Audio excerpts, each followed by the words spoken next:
Je suis toujours surpris par les croyances des gens prétendus rationnels, qui mettent le mot esprit scientifique à chaque fin de phrase.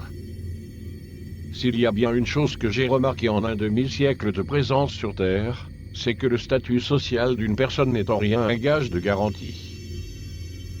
Un physicien peut être la personne la plus naïve du monde, et sa femme de ménage la plus sensée.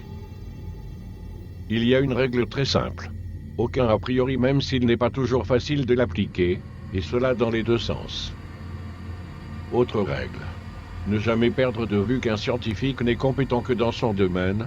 En dehors de ce dernier, il est comme vous et moi.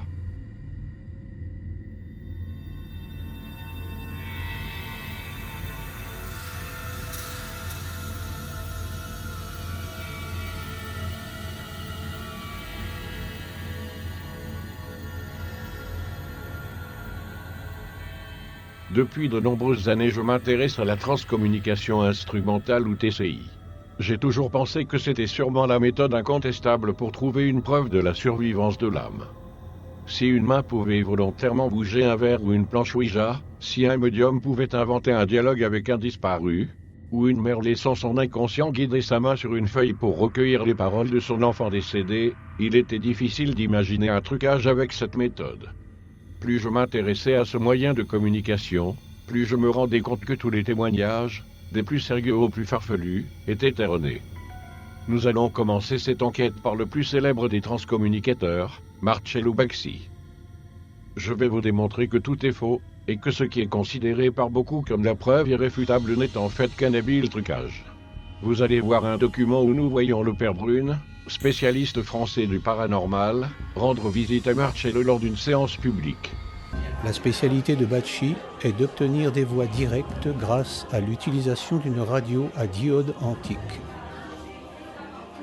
Entouré de son équipe composée de chercheurs et de médiums, Marcello fait la démonstration de ses voix directes dans son centre de recherche implanté dans la petite ville de Grosseto en Italie.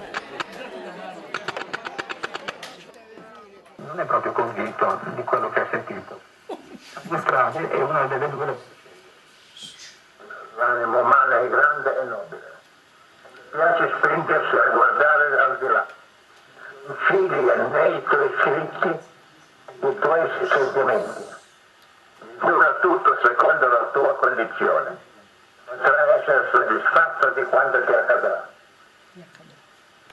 È profondo. Identifica. Io esisto. Mi ricordo. Posso agire a piacimento. C'est extraordinaire. Moi-même, d'ailleurs, j'étais à Grosseto en 93 et j'étais le seul étranger, donc l'hôte d'honneur. J'étais au premier rang à côté de Marcello Bacci, qui est le maître de cérémonie, qui est l'hôte, qui nous reçoit dans un ancien garage aménagé en petit laboratoire. Et après quelques phrases en italien, Marcello Bacci m'avait présenté à cette entité que je ne voyais pas, mais avec laquelle je dialoguais à travers le haut-parleur radio. Et cette entité savait très bien qui j'étais, que j'étais prêtre, et que je m'intéressais avant tout à la théologie, aux phénomènes mystiques, mais qu'en même temps je faisais le lien avec les phénomènes paranormaux, une sorte de double casquette si vous voulez. J'essayais de faire le lien entre les deux domaines. Nous avons d'abord parlé en italien, puis au bout d'un moment, Marcello Bacci a dit « Mais le père Brune parle et comprend l'italien, mais sa langue maternelle, c'est le français. » Et nous sommes passés au français. C'è la televisione francese. Le vedi? Vous pouvez pas me croire, mais vous le croiriez peut-être si vous l'entendiez de la bouche de vos propres. C'est assez? Sì, en français. C'est assez? Sì. Est-ce que mes parents sont vivants? Mais leur image et leur voix le sont. Mes parents sont vivants. Est-ce que mes parents sont vivants? Maintenant, lorsque vous parlez de mes parents, essayez de vous exprimer clairement. Comment pourrait-il me dire ce que je veux savoir? Vous pouvez voir vos parents. Vous pouvez les entendre. Ils peuvent vous dire ce que vous voulez savoir. Je vais vous apporter la preuve que tout cela est faux. Marcello Baxi savait que le père Brune venait avec une équipe de journalistes et avait eu tout le temps nécessaire de préparer sa supercherie.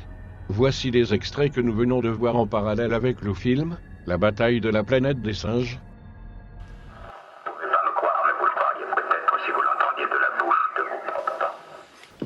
Vous ne pouvez pas me croire, mais vous le croiriez peut-être si vous l'entendiez de la bouche de vos propres parents. Est-ce que mes parents sont vivants? Est-ce que mes parents sont vivants? Mais leur image et leur voix le sont. Mais leur image et leur voix le sont. Lorsque vous parlez de mes parents, essayez de vous exprimer clairement. MacDonald, lorsque vous parlez de mes parents, essayez de vous exprimer clairement. Comment pourrait-il me dire ce que je veux savoir? Comment pourrait-il me dire ce que je veux savoir? Vous pouvez voir vos parents. Vous pouvez les entendre. Ils peuvent vous dire ce que vous voulez savoir. Vous pouvez voir vos parents. Vous pouvez les entendre. Et ils peuvent vous dire ce que vous voulez savoir. Comme vous pouvez le voir, cette démonstration ne laisse aucun doute. Tout est faux. Le plus impressionnant dans cette histoire est le fait que pour une majorité de gens, Marcello Baxi ne triche pas. Le besoin de croire est souvent plus fort que la raison. Vous me direz, si Marcello Baxi est un imposteur, il n'empêche qu'il y a des milliers de gens qui enregistrent chaque année des TCI ou des PVE. Des chasseurs de fantômes aux amateurs à la maison, là encore une fois, tout a malheureusement une explication. Avez-vous déjà entendu parler des hallucinations auditives? Non. Alors regardez bien ce qui va suivre. Je m'excuse par avance pour les paroles qui risquent d'amuser vos enfants. Elle fait caca dans la forêt.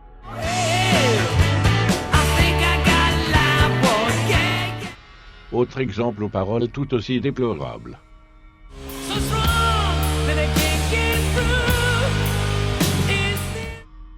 Comme vous venez de vous en rendre compte, vous avez été conditionné pour entendre ces mots. Vous avez beau vouloir retrouver les paroles initiales, vous n'y arriverez pas avant un petit moment.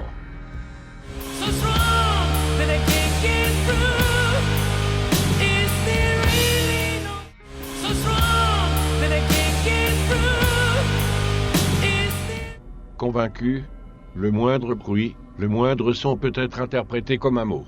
Je fais l'impasse sur les trucages ou le parasitage des stations de radio. Pour la petite histoire, dans les années 80, un garçon de mon immeuble avait une radio pirate. Il émettait pour le plus grand plaisir des mélomanes de ma petite ville. Quelle n'a pas été ma surprise en allumant mon lecteur cassette de capter sa radio. J'espère que cette vidéo vous a plu, plusieurs autres sont en préparation. Je ne rejette pas l'idée qu'il y a une vie après la mort, ni même l'existence des TCI. Mais je ne suis pas prêt à croire tout ce que l'on me montre, mon esprit critique est constamment en éveil. Je me suis rendu compte que même les plus grands spécialistes se faisaient berner. Je n'ai pas de maître en la matière et vous devriez en faire autant. Le doute faute de preuves est ma philosophie.